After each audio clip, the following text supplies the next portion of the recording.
Hello दोस्तों, मंजो हिंदी कहानी में आपका स्वागत है। आज की कहानी है कमल का फूल या प्रेमी। बहुत समय पहले की बात है। एक गांव में एक नवयुवक रहता था। वह बहुत हष्ट-पुष्ट और सुंदर था। उसके माता पिता दोनों मर चुके थे। बस एक बड़ा भाई था। युवक के पास माता पिता की दी हुई थोड़ी सी जमीन थी। उसी पर वह अपने भाई के साथ खेती करता था। युवक और उसका बड़ा भाई दोनों बहुत मेहनत करते थे। वे खेती किसानी के साथ ही मेहनत मजदूरी भी करते थे। लेकिन इतना सब करने के बाद भी दोनों का गुजर बसर बहुत कठिनाई से होता था। एक बार युवक गांव के जमींदार के खेतों में पानी दे रहा था।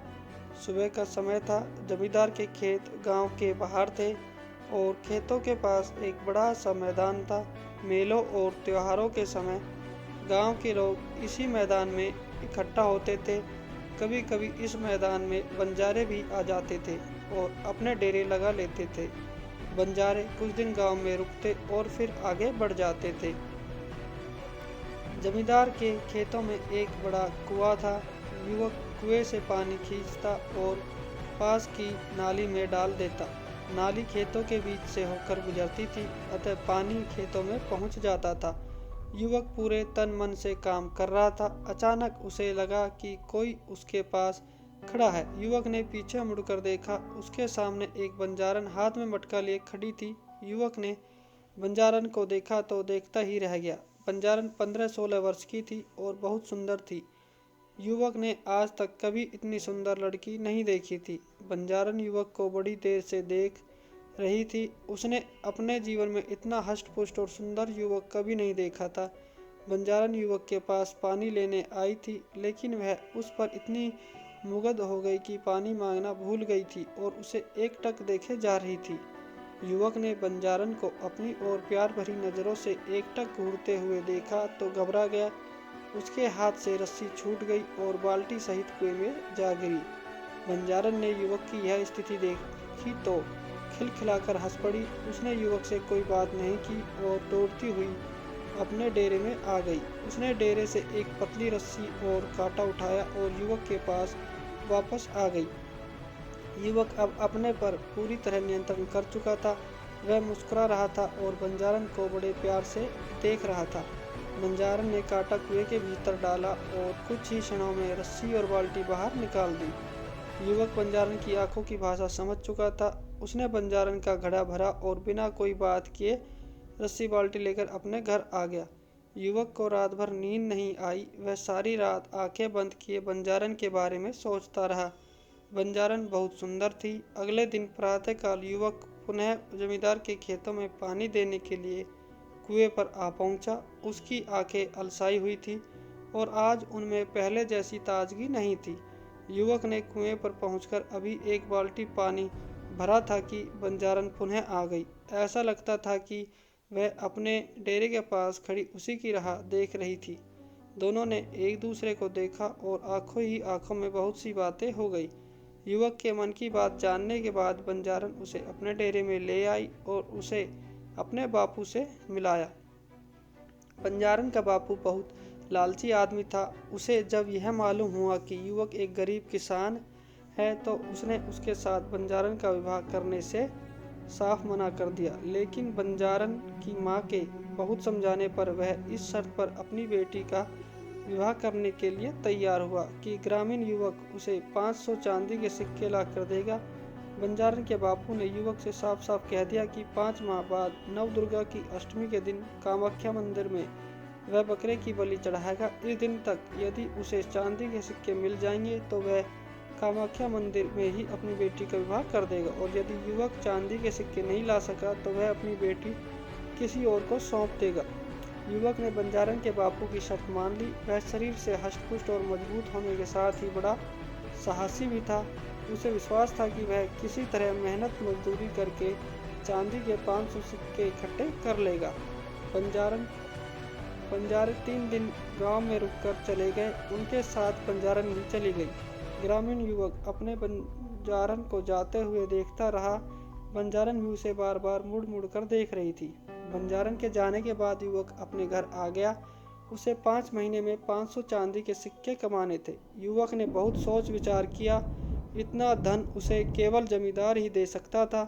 अगले दिन युवक जमींदार की हवेली पहुंचा और उसने जमींदार को अपनी समस्या बताई।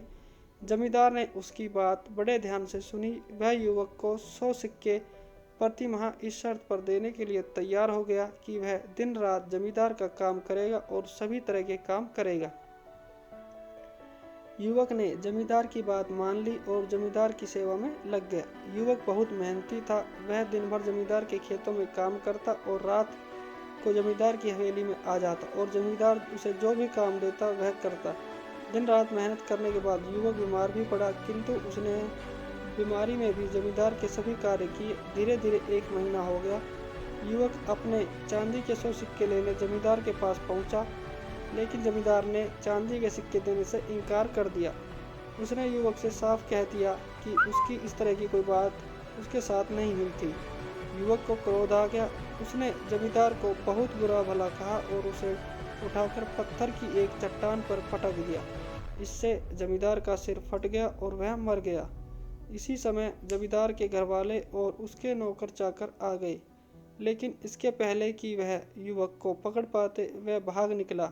जमींदार के नौकरों ने उसका पीछा किया, किंतु वे युवक को पकड़ नहीं सके और खाली हाथ वापस आ गए। युवक भागता रहा और भागते भागते बंगाल आ पहुंचा। यह एक नया स्थान था। युवक को लगा कि वह यहाँ सरलता से चांदी के 500 सिक्के कमा लेगा और अपनी बंजारन को ले जाएगा और यहीं बस जाएगा। उसके लिए अब गांव वापस लौटना खतरे से खाली नहीं था। युवक को काम की खोज करते करते 3 दिन हो गए, लेकिन उसे कहीं कोई काम नहीं मिला। इस बीच उसने कुछ भी खाया पिया नहीं था, अतः भूख से उसकी हालत खराब हो रही थी। चौथे दिन प्रातः युवक एक बगीचे में बैठा हुआ कुछ सोच रहा था। इसी समय उसके पास एक सुंदर युवती आकर खड़ी हो गई और उसे देखकर मुस्कुराने लगी। युवक को लगा कि वह स्त्री उसकी कुछ सहायता करना चाहती है। उसने उसे अपने पास बैठाया और सारी बातें बता दी। सुंदर स्त्री ने युवक की बातें बड़े ध्यान से सुनी। उसने उसे सभी प्रकार से सहायता करने का विश्वास दिलाया और अपने महल में ले आई। सुंदर स्त्री का महल बड़ा आलीशान था। सुंदर स्त्री ने युवक को भोजन कराया और आराम करने के लिए एक शानदार बिस्तर दिया। युवक बहुत थका था, अतः भोजन करने के बाद उसे नींद आ गई। युवक कब तक सोता रहा इसका उसे पता ही नहीं चला, लेकिन जब उसकी आंख खुली तो आधी रात हो चुकी थी। चंद्रमा का हल्का प्रकाश एक खिड़की से कमरे के भीतर आ रहा था। युवक उठकर खड़ा हो गया। उसने इधर उधर देखा। सुंदर स्त्री का कहीं पता नहीं था। युवक को बड़ा आश्चर्य हुआ। अचानक युवक के कानों में सुंदर स्त्री के गाने की आवाज टकराई। इस आवाज में गजब का आकर्षण था। युवक को ऐसा लगा कि मस्ती भरा गीत गाकर वह उसे बुला रही है। युवक अपने पर नियंत्रण नहीं रख सका और आवाज की ओर बढ़ा। कुछ कदम चलने के बाद युवक ने देखा कि भरपूर श्रृंगार किए सुंदर स्त्री आईने के सामने खड़ी अपना रूप निहार रही है। सुंदर स्त्री ने आईने में युवक को देख लिया।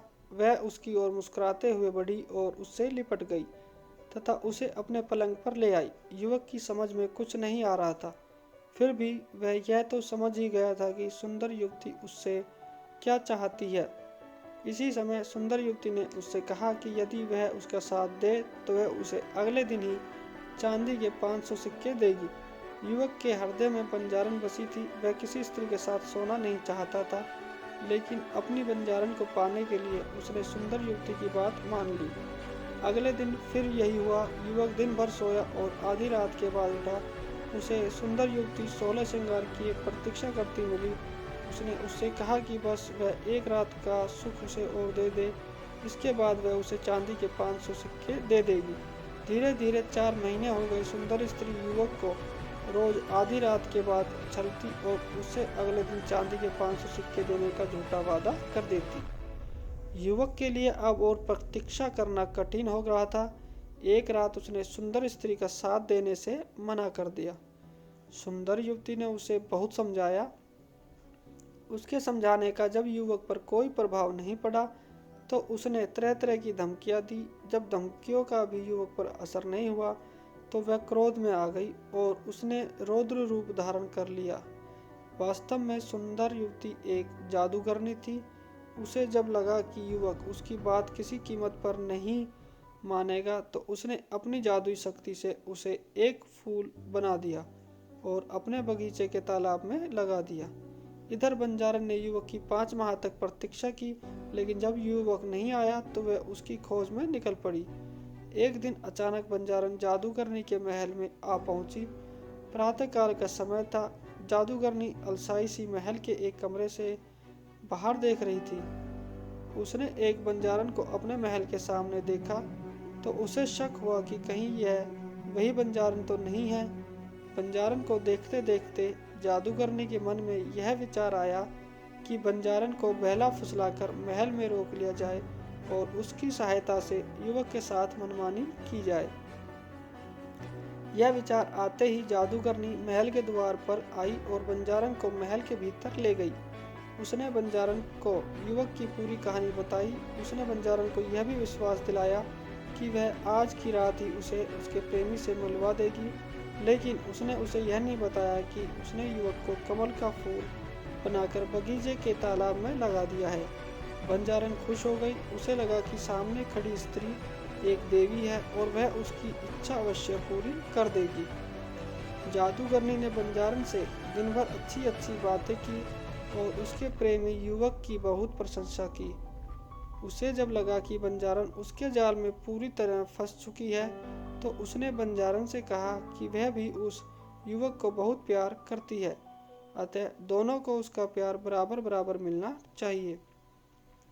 बंजारन को जादूगरनी से ऐसी आशा नहीं थी। वह सब कुछ बांट सकती थी लेकिन अपना प्यार नहीं बांट सकती थी। वह अपना प्यार पाने के लिए ही अपना घर बार छोड़कर आई थी। जादूगरनी ने बंजारन को समझाने का बहुत प्रयास किया, किंतु बंजारन नहीं मानी और भड़क उठी। जादूगरनी को भी क्रोध आ गया। उसने अपने जादू से बंजारन को एक कीड़ा बना दिया।